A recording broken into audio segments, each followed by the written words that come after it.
Warga di Jalan Bungaran 5 Palembang dihebohkan dengan aksi seorang perempuan yang menceburkan diri ke parit di bawah rumah warga. Perempuan ini menceburkan diri ke parit sambil menangis dan histeris ketakutan. Warga sekitar yang berusaha menolongnya kesulitan karena perempuan tersebut terus histeris. Setelah dibujuk, akhirnya warga dapat menolongnya meski kondisinya masih terlihat ketakutan. Warga menduga perempuan yang belum diketahui namanya sedang berhalusinasi. Minta tolong. Habis itu dia duduk di sini, berlari ke bawah rumah. Kata kami minta tolong apa sini, kami tolong, dah kata yang nganggu. Uji dia, nanda aku takut tujunya. Yang aku dah anggu laki wong, ujinya cak itu, jangan bunuh aku, tolong aku.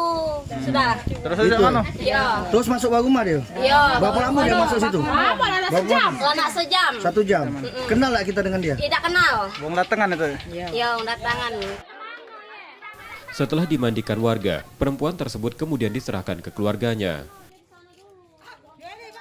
Yudi Kiswanto, Kompas TV, Palembang, Sumatera Selatan.